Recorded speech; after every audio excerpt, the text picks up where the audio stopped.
Here we are then, part 11. At the end of part 10, Gregor had made a stupid decision to go outside on his own and fallen into all sorts of trouble.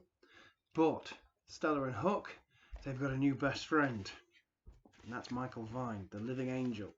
He came along and rescued him. Here we go. Stella the Zombie Killer, part 11. What were you thinking? Said Stella to a very pale Gregor. The four of them, Stella, Gregor, Hook and Vine, stood in the rotunda of the Victoria and Albert Museum. Three of them waited for Gregor's answer. The biomech shook his head. Thought I could help. Thought I should help. Hook and Stella stared at him. Not your job, mate, said Hook. You pull your weight, no worries on that score. You don't need to be running about taking on deads. You don't need to be running about, Stella added, not unkindly. Look at the state of you. Heart attack will get you before the deads. She laughed gently, trying to ease Gregor from his panic. Vine lumbered forward. You should listen to your friends.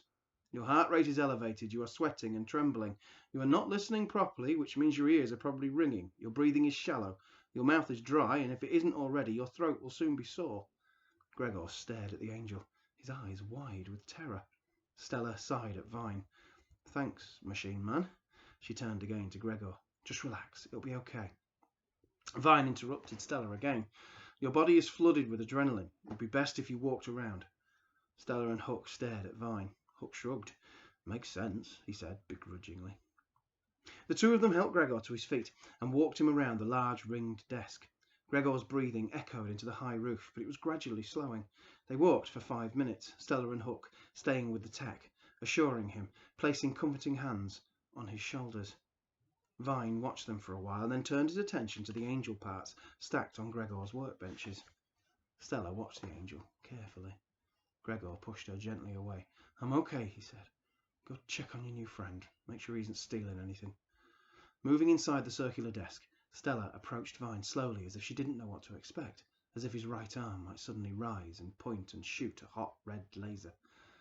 You don't need to worry, said Vine. I wouldn't harm you and I can't harm you. I like that you said wouldn't first, Stella replied. Vine nodded. Trust is difficult. It always was, but now even more so.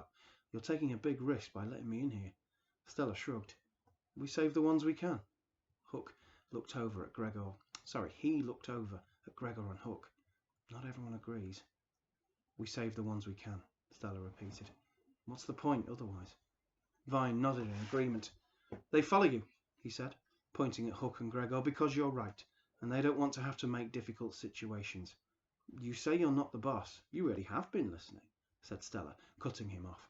That is very creepy, you know. And where were you when we were fighting those angels? Could have done with some help there. That would have been a pretty good way to earn some trust. Vine shrugged. You're too fast. And I didn't think you would charge them. They were no threat to you, so you could have stayed out of sight. Apparently not from you, though. I couldn't think of another way to assess whether or not you were safe for Tash and me. When do we get to meet her? I'll get her this afternoon. Stella nodded. I'll come with you. See where you've been hiding. And I need to pick up the dead angel we left yesterday. Don't suppose you've got any batteries?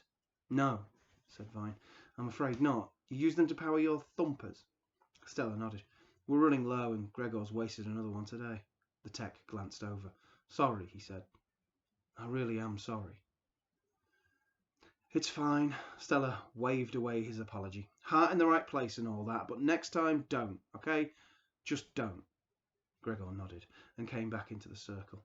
He stepped carefully around Vine, staring up at the giant's stony face. You don't need to worry, said Vine. I'm not worried, said Gregor, trying to sound casual. Vine leaned a little closer. You look worried. Nope, Gregor shook his head. I wouldn't want you to have another attack. You are safe around me. I wouldn't harm you, and I couldn't harm you anyway. Gregor nodded. Good to know. Don't worry about me. I'm fine. You're sure? Yep. Stella laughed out loud. He's teasing you, Gregor, she said. Don't let him blow your cover as a miserable old man. People will start to think you're human. Gregor grumbled his reply and set himself to work at the benches. You don't have to do that now, said Stella. Take some time. Yeah, said Hook, hefting the sword that Gregor had taken outside with him. You need a rest after using this thing. It weighs more than my grandma. What made you choose this? Gregor shrugged. I thought it looked like it would hit hard. Only if you can swing it hard, said Hook. Vine laughed, a deep rumble of a chuckle. Whoa, toasters can laugh, said Hook. Well, fret me. Robocop to Battlestar Galactica, said Vine. You do jump around the references. I could jump around on a lot more than references, said Hook. Stella heard the poorly veiled threat in his voice. Threatening me is pointless, said Vine. I cannot hurt you. Hook shrugged. His face was a mask of suspicion, his eyes never leaving Vine's face as the angel returned the stare, his own face impassive. Where's Jared? Said Stella, trying to break the staring contest. She turned to Vine and started to explain how they had found Jared, but the angel cut her off. Mr. Jenks, he said. You brought him in yesterday. Still creepy, said Stella.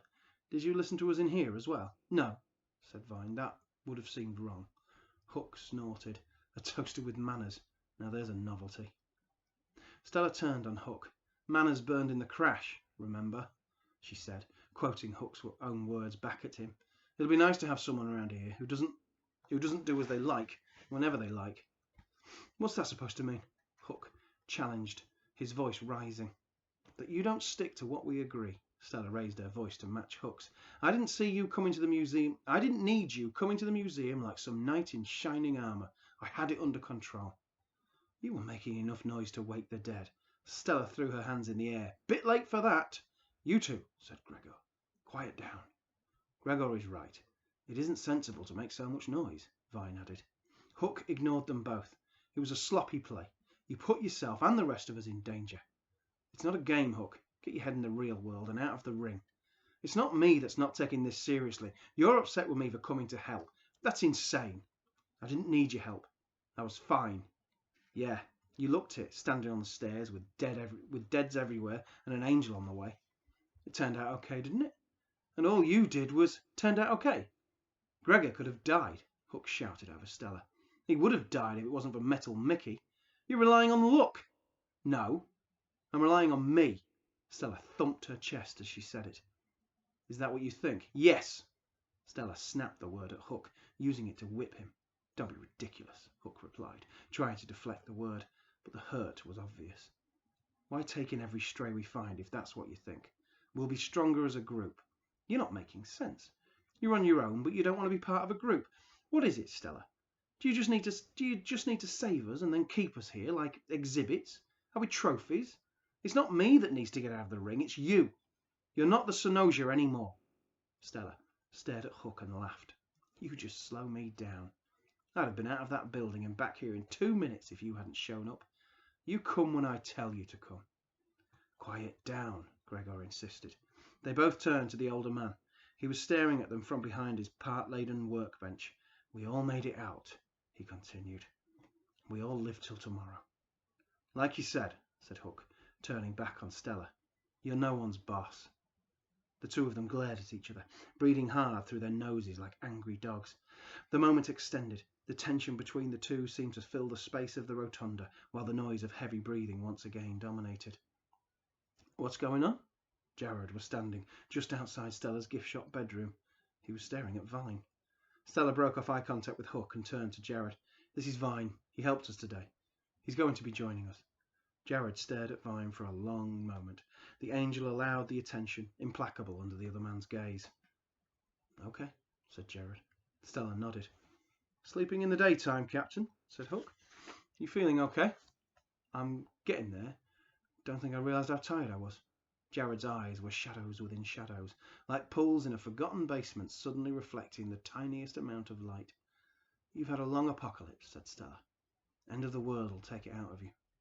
Jared just nodded. He turned to Gregor. Thanks, he said. Gregor just grunted and concentrated even more fiercely on his work. You should rest, he said, looking up. You're no use to us this week. He's right, said Stella. Get some rest. We'll wake you when it's time to eat, and then you can rest some more, and then we'll see about a shower. Jared's eyes widened. Shower? All in good time, said Stella. For now, rest. Jared nodded and walked away, shuffling his feet like a dead. Stella turned to Vine. Any of this any use to you? She said, gesturing to the angel parts. It's unlikely there'll be anything I can use, but don't use your parts on me. I've been well maintained by Tash. She's a handy biomech, knows a lot about tech as well. Yeah? said Gregor, looking up. Who's she work for? No team, said Vine. I think her brother had something to do with the lynxes. She helped out, learned what she could, added it to her IT skills. Polish, said Gregor. Vine nodded. Sounds too good to be true, said Gregor. Usually that means it is, said Hook. Sounds like someone who will help us, said Stella. Gregor, you could use the help. And Hook, your flesh needs a bit of TLC. You've been smellier than ever this last week. Hook shrugged. Job gets done. Don't see how smelling nice when you do it makes any difference. It does, said Stella, with a finality that stopped Hook's retort. An hour later, Stella and Vine were ready to go. They had eaten together, but without Jared. Everyone had agreed that he needed rest more than canned food. Hook and Stella did not say a word to each other. Vine's appetite was immense, and Gregor had commented that it was like having 5 new mouths to feed. Stella had waved this away, certain that Vine would be able to contribute more than he would take, adding that Hook ate just as much and that her own meals were far from small. Gregor had simply stated that that made his point. Vine took it all in and showed no outward sign of offence. I'm sorry about Gregor and Hook, said Stella. They were walking the streets outside of the Victoria and Albert Museum. It was still quiet, as most of the deads in the area would be in Edgerton Gardens. And I'm sorry you had to see me and Hook's little discussion. We need to blow off steam every now and then. Stella had her tanto blade strapped to her thigh, and Vine carried the 2.5-metre bone from the Natural History Museum's blue whale. Stella continued. It's just been the 3 of us for so long that I don't think too much before I speak to them, especially Hook. And with Jared yesterday and you today, it's been a lot to get used to. Don't worry about me, Stella, said Vine. I know that I can contribute to the group, and that once Hook and Gregor get used to me, everything will be fine. He shrugged his massive metal suit. Why wouldn't it be? It wouldn't make sense not to have me around. Stella stared up at him. How much of you is left after the conversion? She said. What do you mean? How much of Michael Vine is still there when the machine gets bolted on? All of him. All of me, he corrected himself. Well, maybe you've forgotten just how much sense some people have, especially men. Gender has nothing to do with it. We're trying to survive. My inclusion in the group gives us all a much greater chance. Stella nodded. Very true and very sensible. Let's hope that sense prevails. Thank you very much for listening. See you tomorrow for part 12.